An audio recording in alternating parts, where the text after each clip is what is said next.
So we've been talking again, and we kind of got to a point where we sort of concluded that how to formulate it.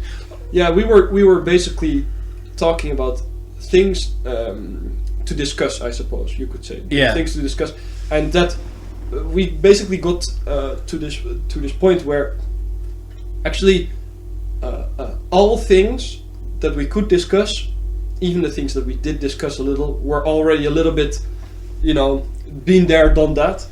Yeah, especially when it comes to rightist topics like race and IQ, sexual differences. Yeah, the whole red pill. Yeah, most of the things. All things that fall under the red pill, really. Yeah, and that's really what far right politics has been concerned about. We kind of came to the conclusion that we've incorporated that into our worldview, but we find it less interesting, I guess, in a way. And it's been incorporated in a kind of passive way, So it's now all totally normal. And that's the really shocking thing. If I think back about it, 4 years ago, none of this was normal to me. Yeah. I have a hard time thinking back to how I regarded the world before it, though. Yeah, it's really strange. Where there's this. And I suppose this is really why we call it the red pill, right? You were living in La La Land, and after you discovered the other. This new information, it kind of somehow in a really weird and uncomfortable way seems all like a weird dream state, everything before it, where I really can't place myself back into my old shoes very well. Me neither. And I can't really remember how I used to think about a lot of things. I know conceptually that at some point I had this green pro-green kind of political view. Oh, I still do. Not really. Yeah, I suppose I do. Yeah, but and that it's more informed. Was starting to understand a little bit about maybe that the government debt was too big, but it was really not very defined, right? I guess in Kant's terms, we were in our ideological slumber. I suppose, yeah. And kind of. Well, I have a very hard time thinking back to how I viewed the world before this. For me, it's been about 5 years since I've been into this sort of journey through. Well, we were calling it far right politics, but it's not really, because what you're trying to do is just gather information and understanding the world. Yeah. And the problem is that when you start looking up information that is outside the mainstream, this sort of starts building a far right worldview, because you come across a lot of things that are not. Yeah, well, basically only two camps discussing information that is, in that basic sense, really controversial, and the one camp are like the AMCAP libertarians. They have some that they discuss, and the other camp is the far right. And I suppose both could be called far right in a different way. Yes, but the main point is that inequality is the first thing you start learning about, in a biological sense, in a sexual sense, in an economic sense. And how you get there varies. Like, some people come there through economics, some people come there through sex relations, some people come there through politics. But basically, you start learning about inequality and you start getting more and more informed, and that kind of shatters your worldview of this nicey leftist view.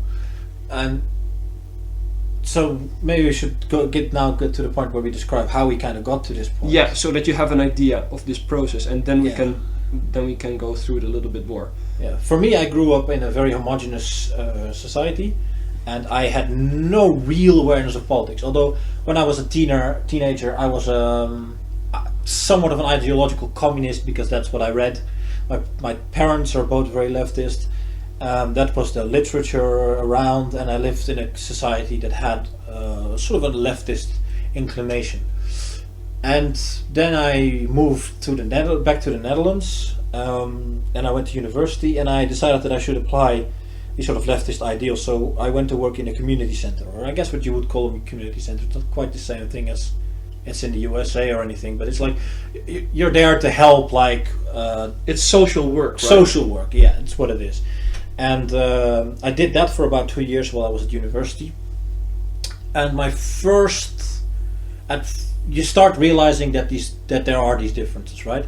that these people are really acting very differently from what you used to, and that so the first thing you try to do is you try to like fix them, because you've got this image in your head of how things should be, and you try to help them in a sense.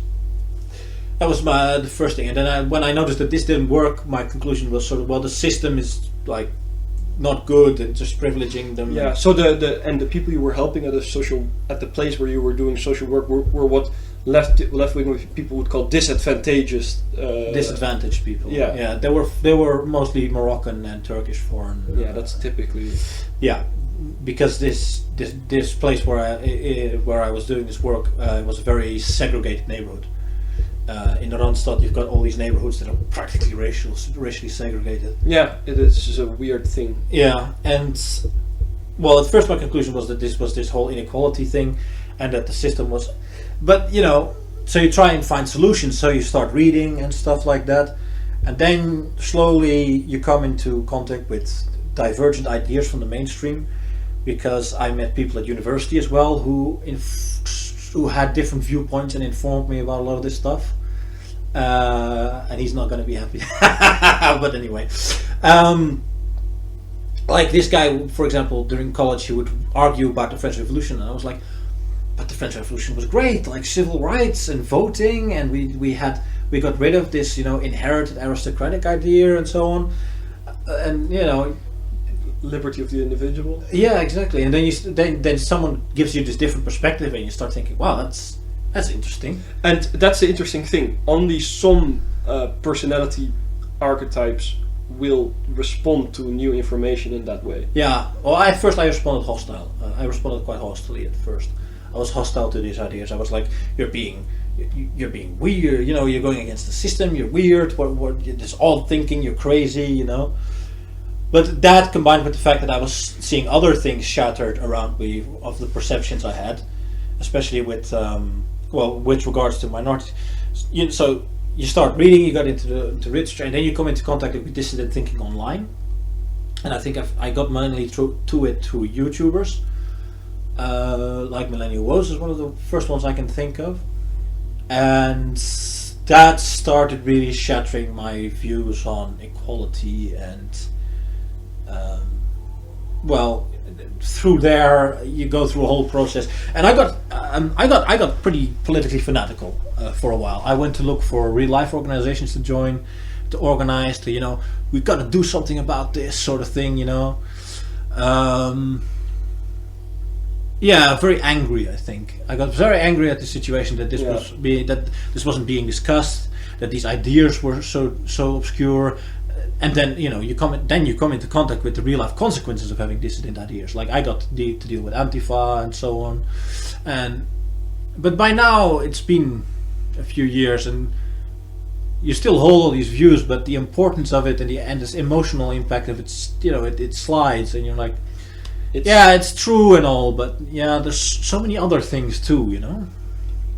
Yeah. It's a very interesting.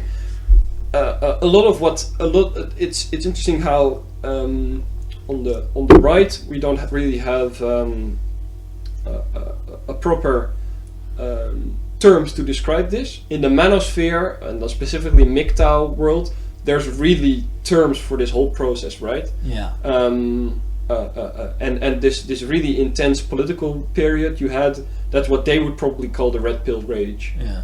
Well, let's say that you got to this through more of the MGTOW thing, and I got to this really more to the race thing, I think. For me it was a little bit. Let me tell my story a little bit. Yeah.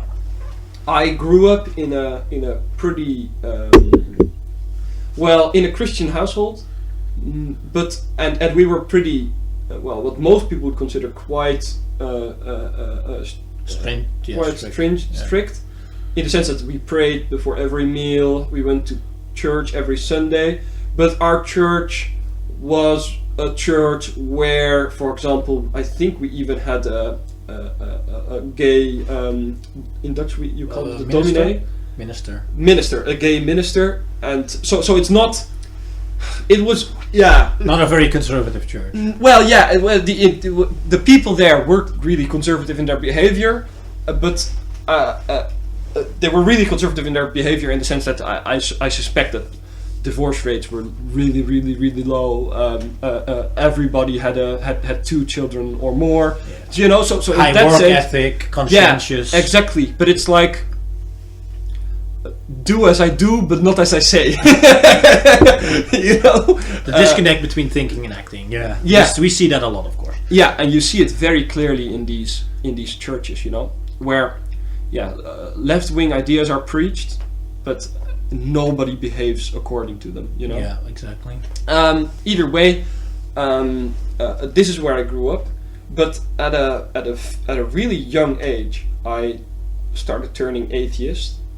Not because of no other reason than that I had no choice. It was like I was really young. I don't know exactly how young. I think I was like halfway through high school or earlier, and I discovered Christopher Hitchens. I discovered Sam Harris, and this is where I got well. If you're like a kind of rational guy and you're young, then it's very persuasive. That's basically the end of your Christianity. It's very persuasive. Yes. Yeah. Well. Yeah, and this got me. Well, this was already kind of quite intense to go through, to be honest, because it got me into all sorts of existential problems, in the sense that I didn't have a system of ethics anymore. And most non-conscious atheists, they don't really care about this. They aren't really that conscious about it. They're post-Christian. They adopt a Christian morality really implicitly.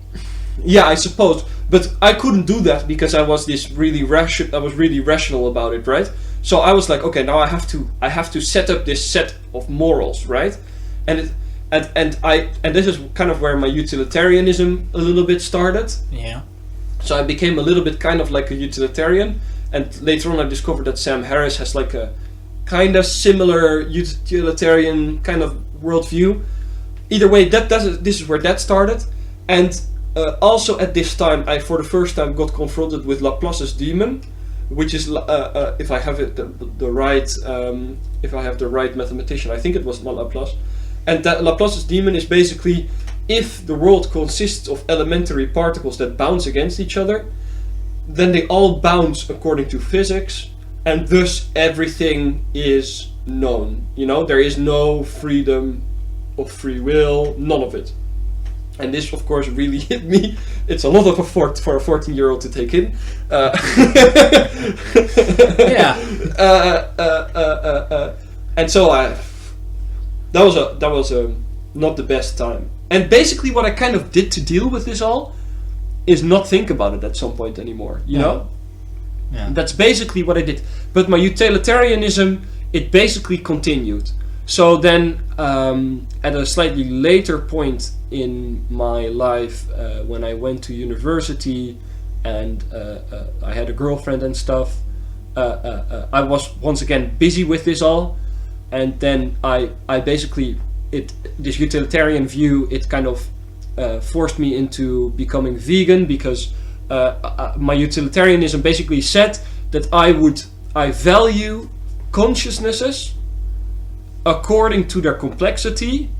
So basically, and I do this in a utilitarian way. So for example, killing 1,000 cows is something you have to weigh against one human life. And of course I do not have very clear value ratios, but it seemed kind of clear that killing one cow was a bigger tragedy than killing a sparrow, and that killing a pig was worse than killing a cow because pigs were more intelligent, and all the way up to humans, right? Up to humans. But what I didn't do, and what I later also got confronted with, was then, is killing a person with Down syndrome better or worse than killing a very intelligent chimpanzee? Yes. You get into these really and these were the things that I didn't confront myself with. I kind of evaded them, even though they popped up in my mind. I kind of was programmed with the idea that this is wrong thing, Yeah. So, and this was also a very uncomfortable, cognitively dissonant place to be, So I was bouncing around from cognitive dissonance to cognitive dissonance, which was never a good place to be. And I remember making my girlfriend cry a lot because I was explaining my worldview to her, and every time it was so shocking to her that it really. I've experienced you explaining your worldview to people, and they're getting really, really down. Yeah. It's like, and of course, I mean, I myself was depressed about it as well. It was horrible.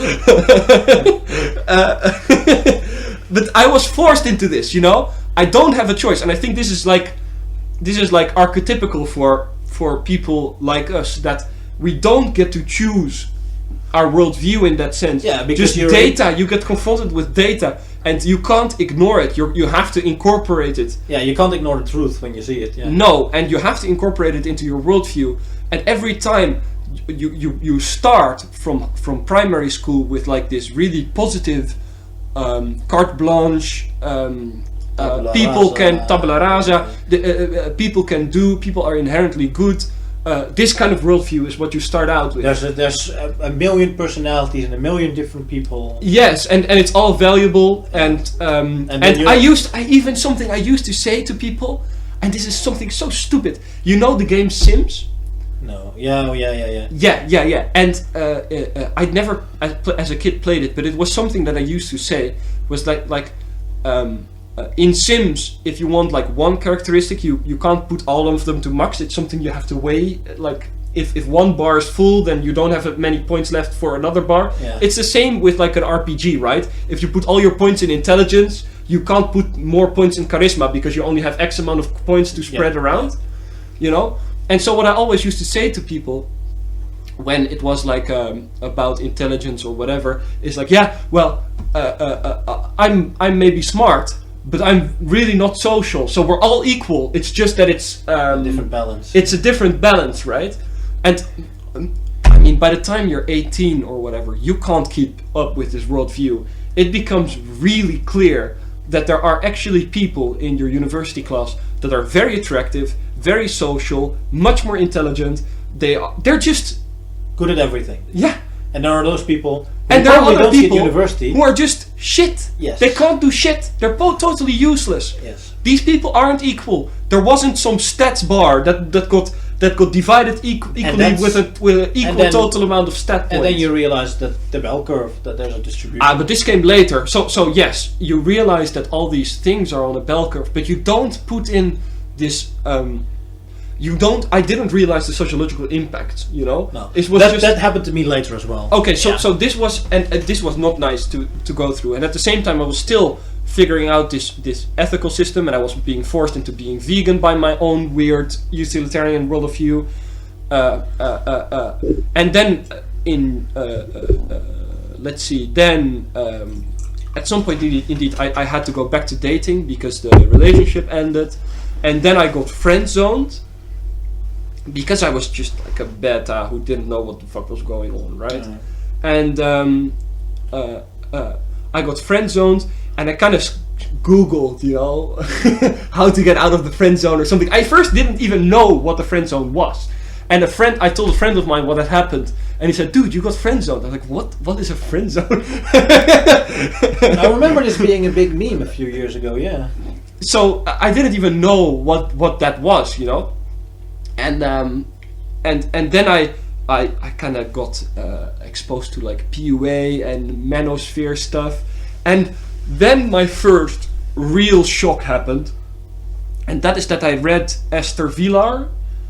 What's the book she wrote again? The Manipulated Male, of the Manipulated Man van Esther Vilar.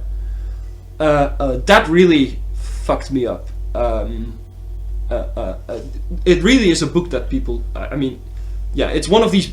It's basically all the manosphere talking points with like men are inherently disposable. You're only worth whatever you produce.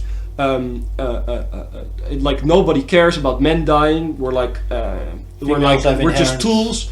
Women have inherent value. Women don't inherently love anybody. It's just your provided value that they care about. And as soon as you don't provide anymore, they're gone. Yeah. You know, and this, I mean, that was really shocking.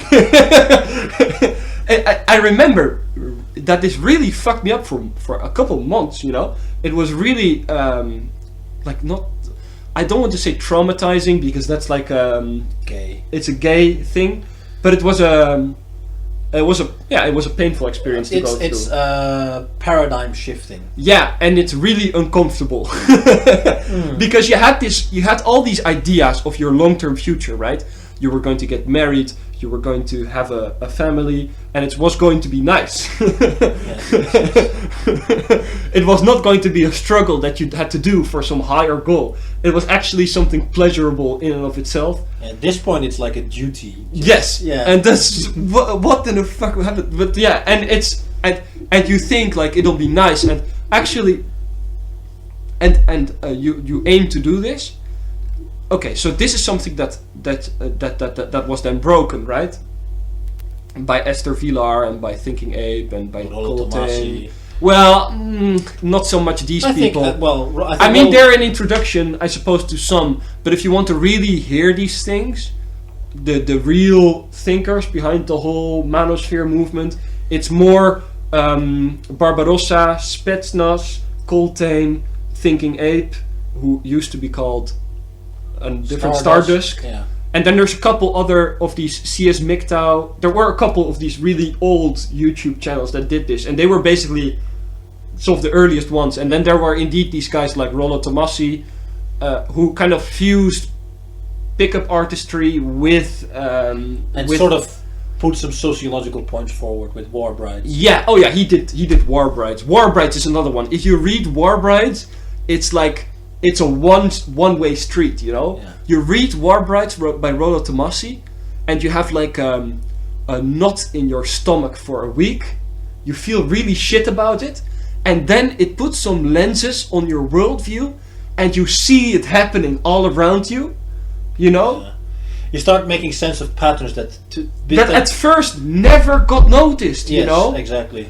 And also, of course, there were something else that MGTOW, of course, talk about, and that's totally right, is that, you know, the fact that women do more household abuse, it never gets talked about. And because you never see this data, you never decide to look it up or anything. You just assume that men are the main perpetrators, Yeah. and you just accept this, right? But once you get confronted with the fact that this is not true, that actually more stepmothers kill children than that stepfathers kill children, and these kinds of things, then it's like you want to tell it to everybody. This is the red pill rage in the manosphere. And that's the same thing with race. And exactly. So for me it was this first, but fairly quickly, because of how the internet works, you know, Stardust once names something like race and IQ, and you're like, what the fuck? What is this? And then you get confronted with this as well. And because whatever one you got confronted with first, whether it's race and IQ, it doesn't matter, right? Right. But the fundamental thing is you start noticing patterns, and you start noticing inequality. Yeah, and that this equality is systemic and biologically determined. Yeah, exactly. And so then race and IQ came in, and because I had the female thing kind of out of the way already, it was less of a hit, because I had already kind of absorbed the idea that things weren't all hunky-dory and nice. Yes. But yeah, and this was also a hit, and then indeed I had the same response with the MGTOW thing. There's not really a response to have, you know, except for acceptance. Yeah, acceptance. I was not quite in the acceptance stage when I joined the far right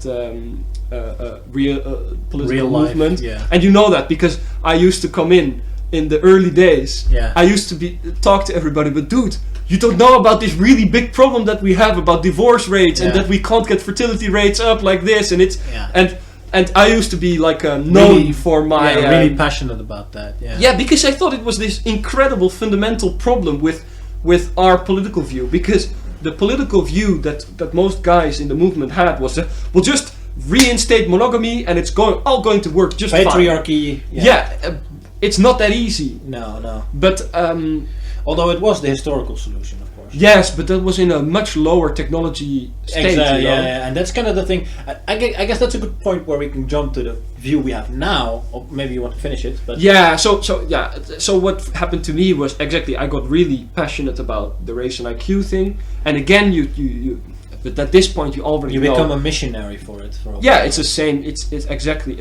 And then, But and the thing is, but you already realized, okay, now I'm totally ostracized from normal society.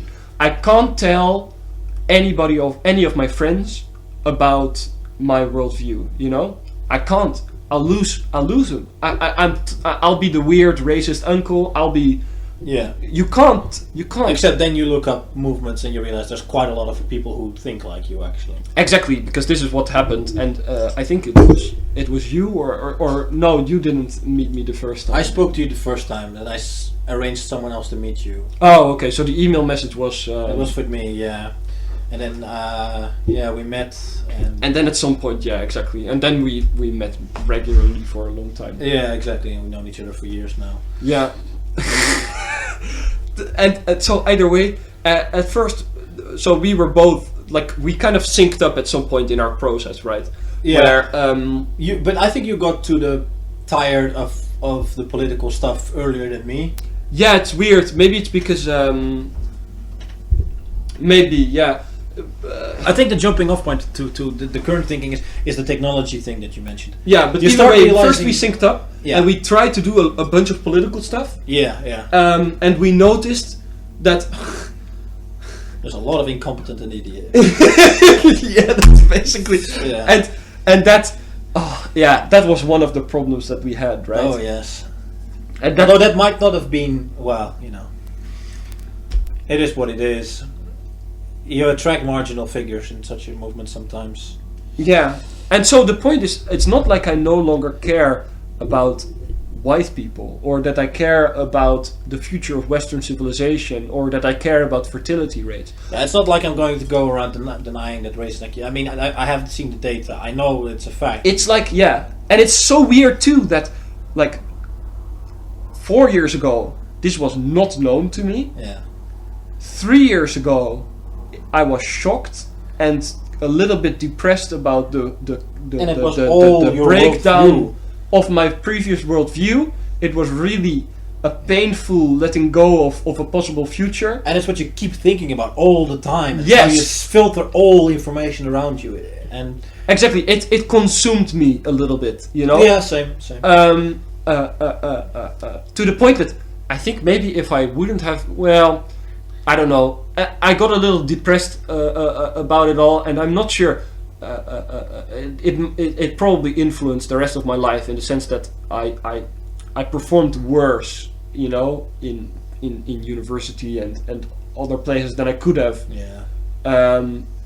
Although I would say on the long term I'm healthier for it, but leaving that aside, yeah. So either way, yeah. And then exactly you get to this point where, continuing on this same line of thinking, You start getting more information, and you start giving more. You get more philosophical information from this point of view. You get, I don't know. You get into metaphysics and ontology, and you get all this stuff, and especially I think both of us, in a way, physics kind of influenced very much how we saw the world, right?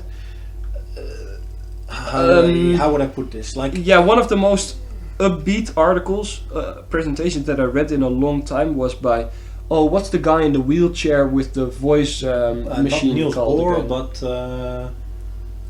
the British guy. God, what's his name? Yeah, you know who we're talking about, right? The guy with the head halfway and in a wheelchair. That guy, he did an interesting presentation called "God Does Not Play Dice" or "God Does Play Dice," something like this. And I'm not well read up on quantum mechanics. You know, No. I did some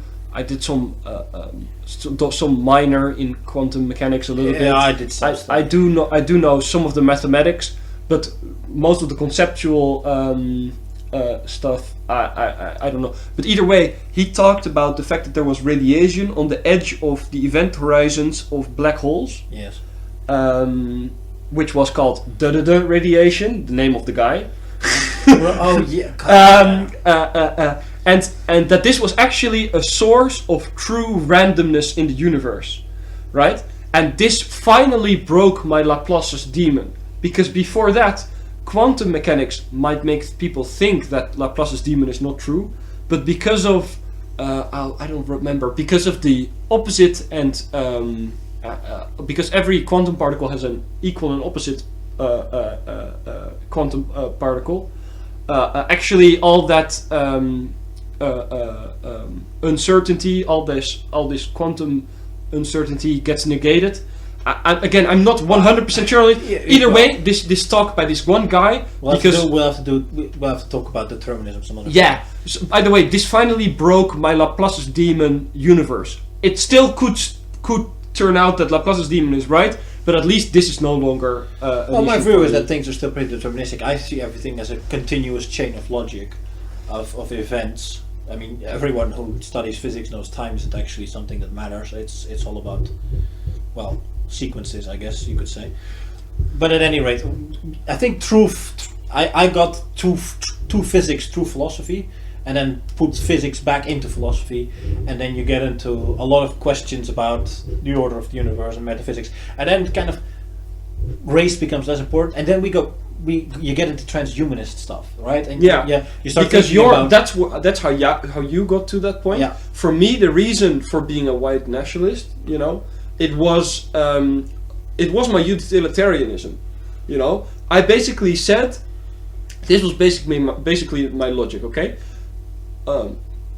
white people were more or less most of the reason why society existed. They were more or less the cause of most positive things that happened. Yeah. The Industrial Revolution. White people more or less eradicated smallpox. White people, almost all utilitarian goals for humanity were accomplished by white people and Japanese.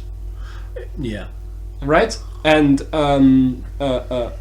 this meant that something we definitely should not have happen is white states go extinct. Yes. If we want to have a good and better world. Yes. So actually, if you want to have a good and better world, it's probably good to have a eugenics program where you slowly but certainly, in an ethical way, phase out all useless eaters. Yeah, and the funniest thing is that this in the 1880s, 1890s. This was common sense. This was the most commonly held view across the political spectrum. Exactly.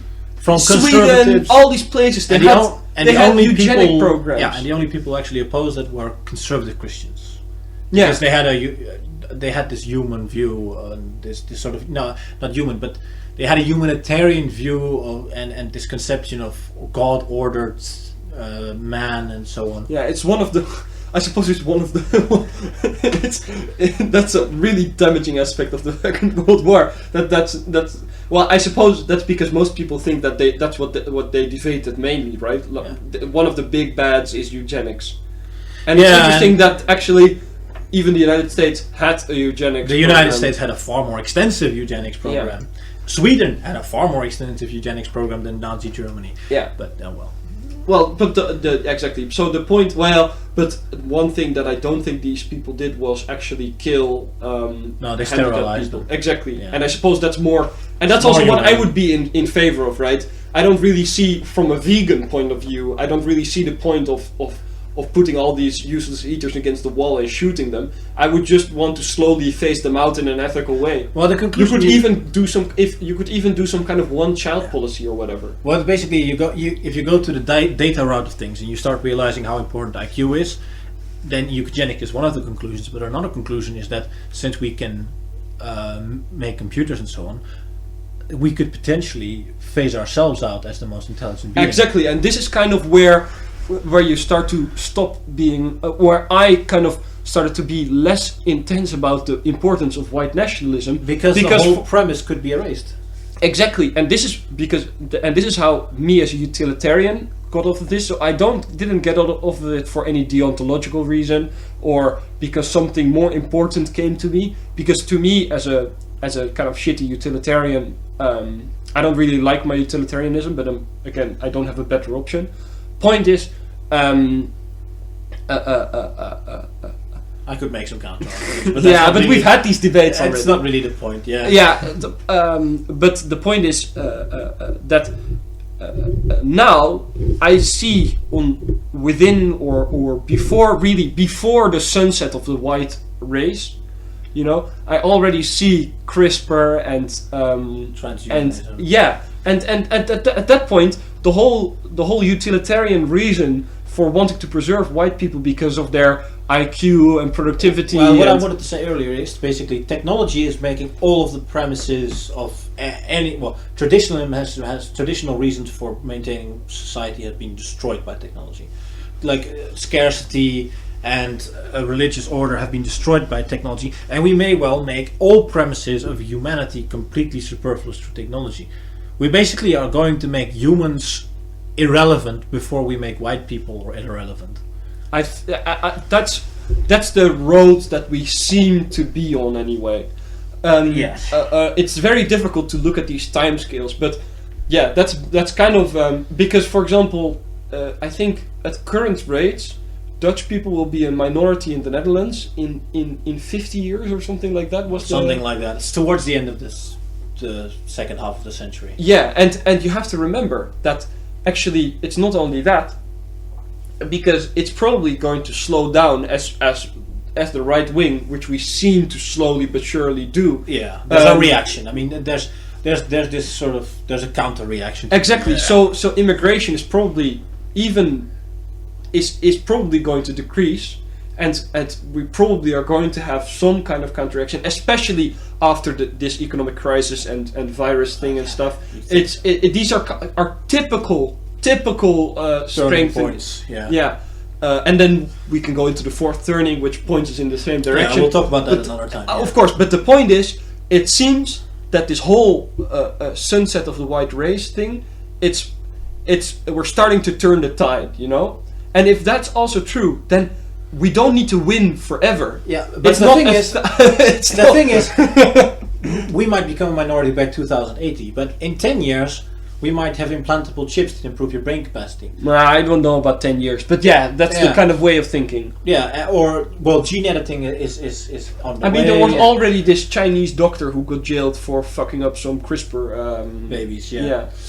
But the technology is basically there, and basically JF's Revolutionary Phenotype is a good book to read on this. That's an example. He didn't really introduce the concept of the Revolutionary Phenotype, but it's a good introduction to the literature of biology. And you don't need to read this book. He's done a really long video about it as well, so you can even just look at that. But it's a good example. That's exactly the kind of thing you get into when you go deeper, you know. Yeah. You start actually researching topics. You start actually reading stuff. You start like. It's not that you didn't research before, right? It's just that you deepen your knowledge. It's just that once you've accepted these things, it's like a logical next step. I think it does require a certain intellectual curiosity to keep deepening your knowledge. Oh yeah, but that's already you see something, because I mean, remember my girlfriend, when I was already in this process, she didn't want to hear any of it, you know. Every time I came to her with my problems, she would just cry and run away from it. And so I think this is a response that a lot of people have when they get first exposed to it, and they never go deeper. And another response is that people accept some of the premises, and then they try to find pre-existing ideological molds. So they shop for ideologies. They're like, I'm a trad Catholic now. Oh, I'm a Nazbol now. And this is also a phase some people go through, right? Yeah, I think a lot of people get stuck in that. Like a lot of people calling themselves like third positionists or something. They get stuck in pre-molded ideas from the past. Whereas it's like, just because they had some things right doesn't mean that new information, new technology, new data doesn't.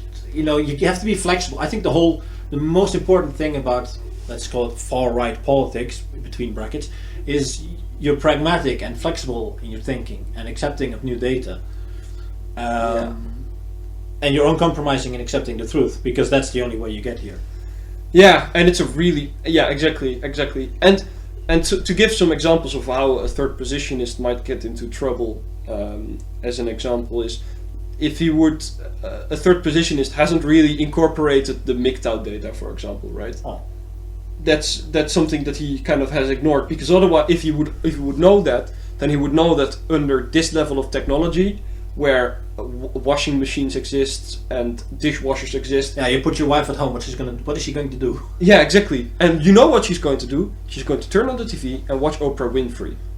That's what's going to happen. Yeah. And that's how the whole how a lot of this shit started as far as the breakdown of the nuclear family. And then you say, oh, but we're not going to allow Oprah Winfrey. Yeah. Well, It's all you are be- going to succeed with this for exactly 10 years before that stuff starts to disintegrate again. Yeah. Yeah, that's the thing. I think. Well, one of the things as well is that the biological role of women might be completely replaced as well with in vitro fertilization and. Do you see this already? I mean, They look could at get a all these- sheep up till I think the concept the merging of the egg and the sperm is not possible yet, but they can basically from the moment of fertilization grow it in vitro. No, it was not that early with the sheep. You mean those sheep in those sacks? Yes. Yeah, they were. I think it was like at 2/3 or 3/4 of the. No, at the first quarter of the pregnancy. So after 3 months they could put it in on the other Yeah, side. it was something like that. I think. Yeah, that technology is marching ahead really quickly, and that's kind of the thing with holding all these old world views is that technology has made them. They're not compatible with. And it goes from both directions, right? So we can already grow bigger like embryos before you insert them in the woman after in vitro fertilization, and from the other side you can take you can take children out of the womb earlier and still have them be viable. Yeah. So it's like a pincer movement from both sides where the female womb becomes less needed. At first you're just shortening the pregnancy. Yes, but that's the one side. The other side is that you can insert larger and larger because people who do in vitro fertilization. At first, it was like only possible to insert like the fertilized egg immediately. But I've also read that they can now grow it a little bit before inserting. I don't know about this. Yeah, it's like chemo with plants. Yeah, I don't know exactly how this works. Either way, it is clear that there is some kind of progression as a non. Biologist who doesn't really know how this stuff exactly works. Neither of us are experts, but It is clear that there is this progression, right? And this progression is also visible in all other places, right? I don't know. I mean, what is it? Virtual reality is getting better and better. As an engineer, I don't really see much reason why it would be impossible to simulate most of sexual intercourse in virtual reality, right? And once guys can get this in virtual reality with a setup that they can buy at home, maybe for a couple €100, Tinder will have a lot less users. A lot of them are going to just use that. Yeah, that's the thing, and these are problems that no ideological system that exists today can deal with. No, you can only ban them. Yeah, but that's really like there's one thing we've learned about technology is that, I mean. Uncle Ted is a nice guy and all, but I don't think you can actually stop it. No, the thing is efficiency always wins out, and the thing with Ted Kaczynski, and I've made a video about this, is that he doesn't take group competition in account basically. Yeah, exactly. If Technology you is as a arms country race. decide to go all archaeo-futurist and not compete on building nuclear weapons, well, good luck to you or whatever. I think you mean anarcho-primitive. Anarcho-primitive. Sorry, yeah. That's the right. thing. Like if there's one group who doesn't accept your premises, they're just going to conquer everyone else. It's just not possible. And besides, people are not inclined to it because efficiency means more free time, more luxury, more leisure. So they're not going to give that up. And it's also even in a sense even dumber, right? Because we know that people have this natural tendency to want to sit on their ass, and it's even clear that people are less happy watching TV than maybe doing gardening or doing something more fulfilling, like learning to play the piano or going to a kickboxing class or whatever. But still, because of like what's the word for it? Like not laziness, but it's friction. The fact that you actually people don't do it, and if even that is too high of barrier or something to go through, then only imagine how high the barrier towards anarcho-primitivism is. Yeah, you're not going to be able to sell that to people now. Then that's kind of the point. But yeah, even if they might be happier, because I'm kind of convinced by Ted Kaczynski's argument that because of our evolutionary psychology, that we might be happier, living shorter. You know that Brave New World had this incorporated in it, right? where they had these sort of nature reserves where people who couldn't cope with modernity could go and live in like pre-modern society. Brave New World was a pretty comprehensive system to deal with technocratic rule of society. And remember, Brave New World was not written as a dystopic fiction. It was written as a policy document. Yes, as a goal. And well, we would be the guys running around in the forest, right? Maybe, but maybe we would be the directors in charge of the.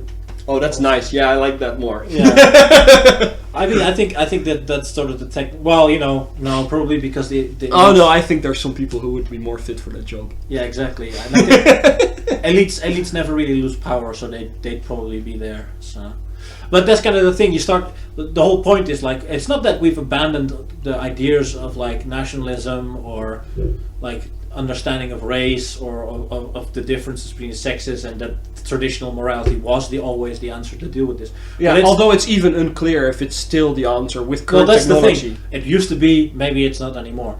But we've kind of moved on to it because there's so much other things going on, and also philosophy-wise, when you really started going into like ontology and you combine that with some quantum physics, and you start wondering about really what even exists. Like the three questions I always have is what is life, what is consciousness, and what is order. And answering those questions is at least as interesting as like I'm only concerned about preserving my people and my nation so that I have the freedom of action and the economic security and so on, so I can pursue those things and find out more about them. This is something I concluded a long time ago with another friend of mine who. So it's actually kind of utilitarian, but in a different way. Yeah. Right? Well, sort of. Like I concluded this with a friend of mine a long time ago who also has these politics, and we both kind of said, well, it's not that this is like our primary interest or that we really want to be busy with this, but it's because society is going in such a wrong course and it's probably going to be disastrous that we have to fix this first before we can do the things we find actually interesting. Yeah, we're the same in that sense, right? I wouldn't be. Well, my natural inclination of the favorite type of I've said this 100 times. I think my favorite type of white people, which is like the Rudolf Steiner kind of esoteric. Yeah, those naturey. Big hippie. Yeah, oddly enough, I wouldn't fit in there at all. You'd be like, have you considered optimizing your rituals? I've got the data right here for like this. Your spiral is slightly crooked. Yeah. If you would just use. Yeah, you should see us in like a social dynamic with other people. It's like it becomes pretty autistic sometimes. Yeah, but the point is that these people, I really like their aesthetic. I really like their view of the world. But it's not a view of the world you can have if you understand the data. No, and it's the kind of view of the world I would like. And one of the main reasons, also, why I turned far right, I suppose, is that because I wanted to protect and preserve this group. Because these people they don't defend themselves. They're like this amazing subgroup of lovely human beings, right? Very empathetic. Yes, very kind, and secretly really traditional. It's like we're basically talking about hipsters and neo-pagan. But like the hipsters you are thinking about. If I say hipster, the person you're thinking about is like a new male who is a little cucky. Oh yeah, or but they more act than exactly that same. Even though politically they say they're completely, they act exactly that way. They buy locally. They want like little own shops, and they want they act like white people. Yes, but no. But the those cucks they aren't like the Rudolf Steiner group, because the Rudolf Steiner, the anthroposophic people, they have they generally have relatively big families. They are really homogeneously white. Their households are very often traditionalist with the wife at home, but it's all without knowing. But the guys aren't cucked in that way. They are like soft and nice, but they're not self-destructive and corrupted. In a way, this is what Christians are often like as well. Yeah, I suppose, but these guys are a little bit more wooey and open and a little bit more extroverted, I suppose. Yeah. But the point is, I when I was little, I kind of got into contact with a lot of these people, and they really left a positive impression on me, as in the sense that out of all people I know, this group of people is so clearly the happiest group of people that I know exists, and does the least harm outside of their political opinion. That's just dumb because they don't. It's like, do as I do, not as I say. Yeah. It's yeah. So I really felt this soft spot, and yeah. I mean, I've told you this a lot. Like it's such a shame that these people will just die out. They're not going to survive the squeeze. Yeah, that's one thing we've discussed a lot in the past. Is this genetic bottleneck thing, where the people who thrive and have children now are going to be quite different people than what white people used to be. Oh yeah, that's also. I mean, look at all the people who were rational and got convinced by Christopher Hitchens and Sam Harris. They're not having children at the same rate as really hardcore Orthodox Christian Bible Belt. The future belongs to the religious is something that's been said many times, because they're the ones, like the future. They're belongs breeding. The future belongs to those who show up for it, and the religious still have children. And there is also a group of white people who will have children besides the religious, which is people like us, which is people who consider it a sort of a duty. And but that's also strange, right? So it used to be that a I nice thought idea, of a relationship as a really nice idea, but as time has moved on, it's started to feel more and more like a duty that I don't really look forward to, but it's just something I kind of have to do from like. It's almost like being vegan, where I don't. where it feels like my ethics force me into it, but I'm not really convinced that I'm well with the vegan thing. I just got used to it, right? But it's like this stupid. It's not stupid to have children. That's the weird thing, right? It becomes a drag because it's not. Yeah, it's like because it is a duty.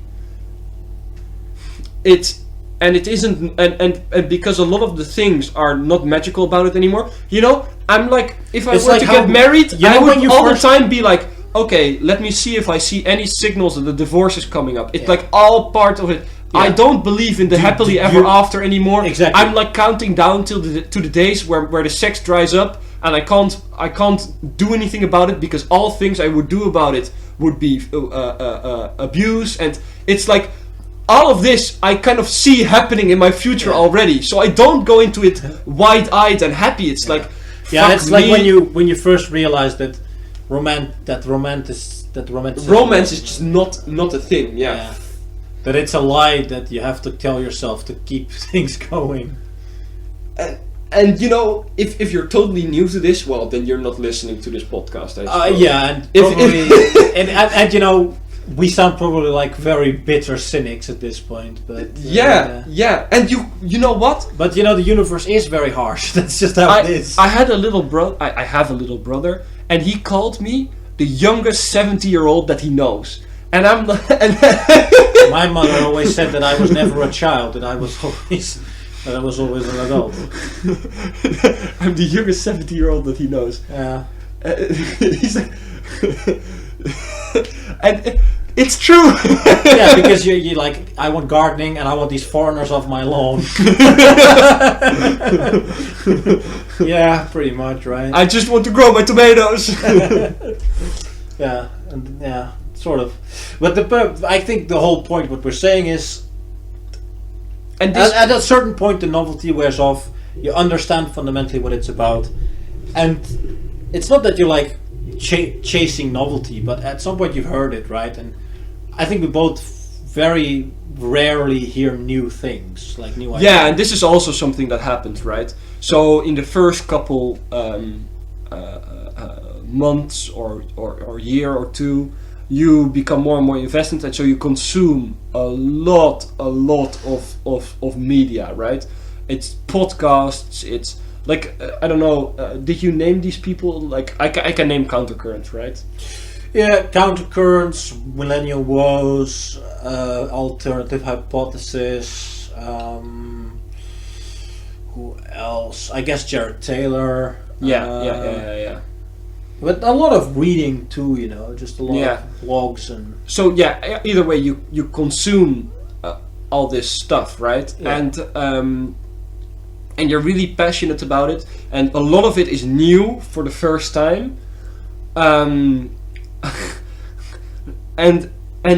so it's interesting, right? And I don't know. I remember that I met Greg Johnson once, Yeah. and we had this debate about Austrian economics, right? Ah, yeah. And I was kind of interested by the fact that he was not an Austrian, and that I thought he was really read up, and I thought, well, how interesting that a guy I look up to, Greg Johnson, like this guy who has interesting intellectual positions, but Yeah. and now I don't really think that Now we're both like, yeah, oh god, like a lot of people I think we maybe not respect, but thought were interesting or more intelligent. I did respect Greg Johnson. Oh yeah, I still hold some respect for Greg Johnson, but other people not so much. No. But yes, you sort of like. But you think they're less dumb than you think they're now. Oh yeah, no, it's more like certain podcasts they're stagnated completely intellectually, and sometimes they go backwards on things that you thought were very clear in the past, and then you go like, okay, maybe I've missed something, right? Maybe I've overlooked something and they know something I don't, and then you look at what they say and you still go, okay, let me just go through this whole thing again. Let's check it again. Yeah, and it's like, no, you're wrong. This is nonsense what you're talking about. Yeah. And I lose a lot of respect for people like that, because they stagnate. They keep talking about the same thing. They talk nonsense very often. But it's the same thing. I mean, in the manosphere, there's this same process, right? So something and this is because I got in that way, right? Yeah. Something most new MGTOW converts, or whatever you would call them, how they come in is they first get.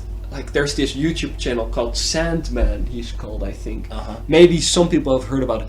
It's like the most dumb, low IQ MGTOW hot takes on anything, right? It's all clips of 10 minutes. But in the first 2 months of your red pill rage, of being exposed to it... It's super informative. Yes, Yeah. and it's like... And you're like really impressed by this guy. Yeah. And then... first of all, if you're intellectually curious, you discover these older, more interesting MGTOW thinkers. But and you got rid of the whole Sandman stupid stuff, because you realize that that's actually a really simplified, incomplete worldview. But there's a lot of people who get stuck at this stage, right? But and this is the same. Like, Sandman is the equivalent of Sandman is like a lot of these right-wing podcasts and stuff where at first it's like it's liberating to hear people and they're being really like aggressively provocative and so on, you know, and they're breaking taboos and it feels good.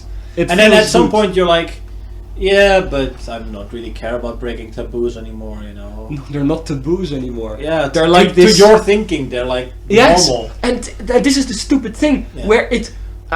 For me, it's already become so normalized in my world of view that I sometimes forget what is the normal way people think about a lot of things. Absolutely. And like, so I cannot empathize with a lot of people's worldview, because I am constantly looking at things to like.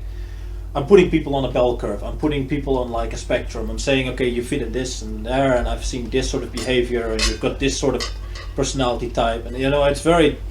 And sometimes you avoid that if you actually get into discussion with someone and they turn to be quite high IQ people, then you completely reconsider everything, right? But most of the time, you're doing macro analysis of everything around you. Yeah, that's one thing. Then another thing that on which it is part of everything is like, and this is something you see more, like the race and IQ thing is something as a white guy living you generally associate with people similar to you. So this means that the race and IQ thing, you know about it, you see its effects on a societal scale, but in your personal space, it doesn't come up that much. Well, this has to do with the fact that most of our friends and people we interact with are on the upper third percentile of the bell curve. In IQ. Yeah, that too. But also, I mean, where I grew up, I mean, for me anyway, I've always lived in Well, this in my kind of daily life, I homogenous- interact with 100 IQ people and below. Yeah, I And, suppose. So, for me So it's, yeah, okay. So for me, this one doesn't come up, but the women thing, it's like once you've seen it once, it's never gone. It always pops back up because then you hear about a mate of yours who got dumped and the woman was already with a different guy within 2 She was days. monkey branching. And then you say, oh, monkey branching, yeah. Yeah. It's like all of these terms, they're now part of your number. But if you go to that guy and you say, don't worry about it, dude, she was just monkey branching, there's nothing you can do about it. No idea what. And he's like, what, monkey? Like, she was a little hairy, but not that hairy. You know? It's Yeah. not... And Oh, it's like when you say to someone like, "Oh, well, you're quite intelligent, but maybe your child will have, regression to the mean," and so on, and they're like, "What?" yeah, that doesn't come up. It's like so many, and it's become so part of my normal everything. I know. I was with some friends, who came over, like, and I made some joke, like, about being a Germanic warrior or something stupid, Yeah. and it was like an innocent joke, but they were like kind of shocked by me using terms like Germanic and this. You forget the emotional. And it's impact. like, oh yeah, oh oops, this is a little bit. Which like to us, Germanic is just like, yeah, that's what we are. Yeah, but that for them, it's like it's immediately. Well, it's it has a very clear relationship to. Yeah, they immediately have brown shirts in their mind. And it's like it's not quite what I meant, but yeah. Yeah. You forget the emotional impact that some rhetoric has. Yeah, exactly. And it's like I've been reading Dune, by Frank Herbert, and they call the war that they have in Dune, they call it the jihad, and it's like one of these interesting things where when Dune was written, this was an esoteric word. This was an esoteric word. It was kind of cool to call a war a jihad, but now if you read it, there's like this very clear. I mean, I immediately imagine Fremen in burqas, suicide bombing, which is not that far away from what the Fremen are actually doing in Dune. But that's true. And there are sand people, it's like. Although I haven't seen Osama bin Laden turn into a giant worm, so turn into. Yeah. Oh, you're not at that part yet? Never mind. No, I didn't say anything. Oh no! Spoilers. That's pretty new. I'm only on book 2. Sorry, I shouldn't have said that. So the point is that it's an example of how this stuff, and it all becomes normalized. Yeah, and knowledge is cumulative, so it just keeps piling up, and you forget some stuff, right? Because you don't use it. I found that, like, one of the content creators I've actually kept my respect for, if not increased, is Alt-Hype, because Alt-Hype is just very good because he's completely data focused, and he has this. Yeah, but he had this weird time, right, where he suddenly dropped the. But that I think that was whatever. It was a phase because he's now back to the race and IQ stuff. So far as I think he never really dropped it. He just I don't know. It was a weird. Look, sometimes he has these drama fits. I don't know. But he has this thing which I found interesting, where he said was like, how much knowledge do you actually preserve from university? Like when you first learn it, and how much per year do you lose? After I think it was like 10% every year you forget or something, and after a certain amount of years you're just about as good as a layman, except at your specialized topics. I found that very interesting. I wonder how this is for engineers.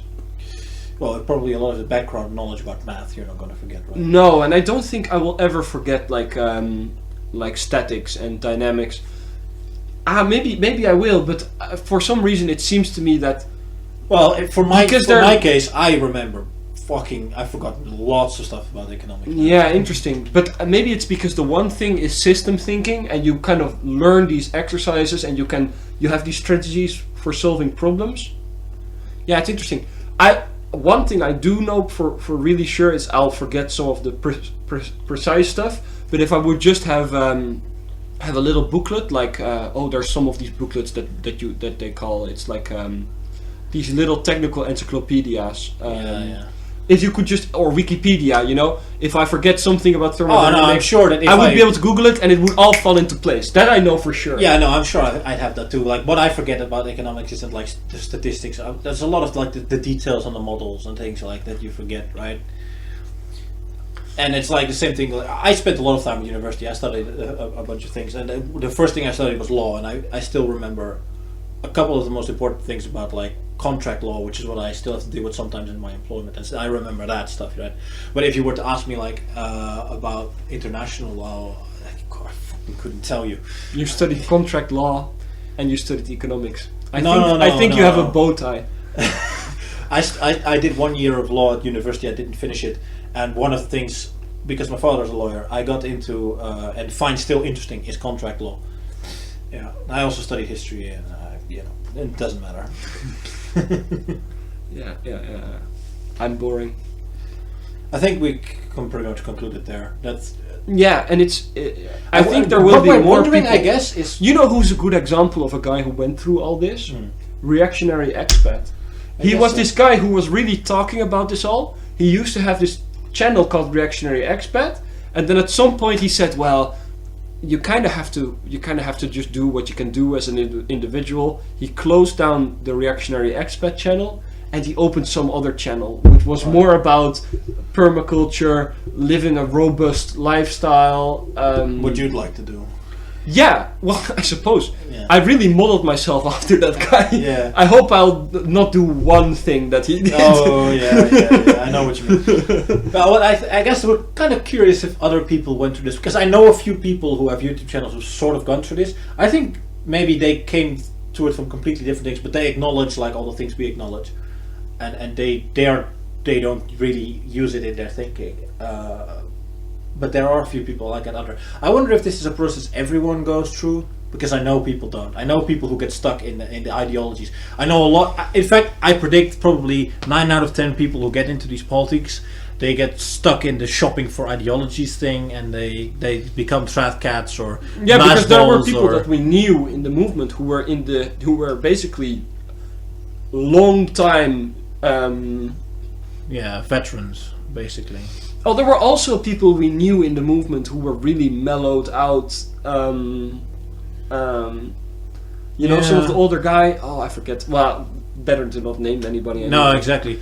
But yeah, no, true that some of the older people have been stuck in this for a long time. But some of the older people have indeed just kind of we know that this is. But it's not quite the same kind of worldview that we have, where you get this.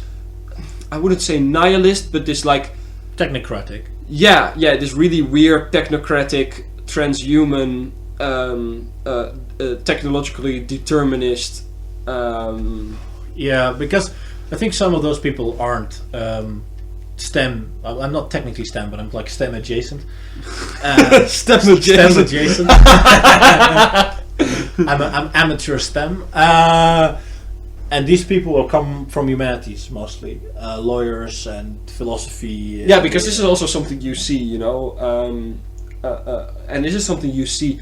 Like at first, when I read Countercurrents, I thought it was cool, but now I think it's like mostly philosophical wiffle waffle and cultural wiffle waffle about stuff I don't think really.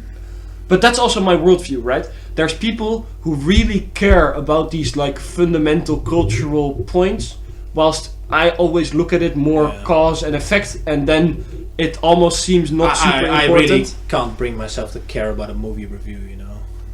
Yeah, but they really seem to believe that this is some kind of fundamental signal about. People watch movies.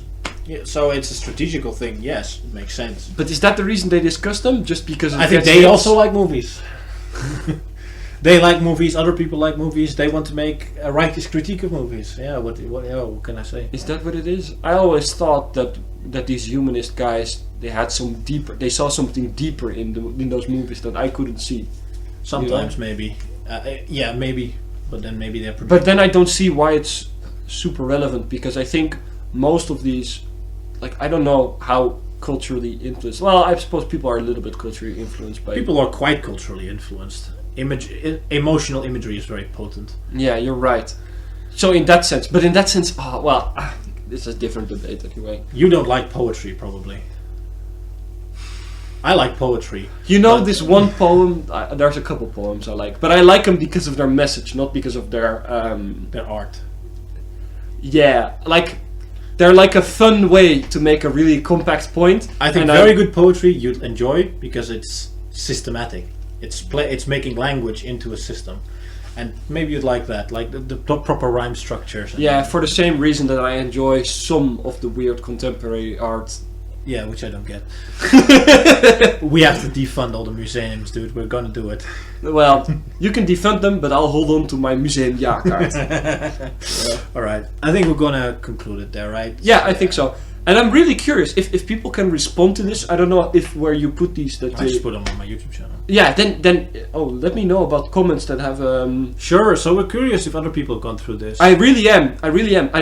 If you don't, if you feel like it, please let us know a little bit what your process was, and if don't take it wrong if maybe you are right and we took the wrong path, right, and you aren't stuck. You just have found a real solution. Although I don't know. I'm skeptical about it, but. You could be right. I could always be wrong, right? Yeah, we've both done the real life movement thing, and yeah. The real life movement thing, yeah. Yeah. Well, maybe we were too early about that. You know, we'll see. Oh well, who knows? Yeah. Who knows? But All yeah, right. let us know. I'm really curious. And if there's somebody who has like this really interesting worldview that can counter most of our things, Cynical. then I would dark. like to talk to them. Yeah, absolutely. I would be very interested if someone can counter this whole transhumanist. We're all going to die from AI. Sort of. Well, or not necessarily die from AI. I'm but just exaggerating. We're going to like The a fundamental white race is being- going to become irrelevant because of CRISPR, because of gene-edited babies, Yeah. whatever. Some of this. Transhumanism is going to fundamentally change the paradigm of Yeah, our and it could society. be any path, right? It could be Could AI, be it could be- cyborgs. yes, it anything. could be so many things. Right.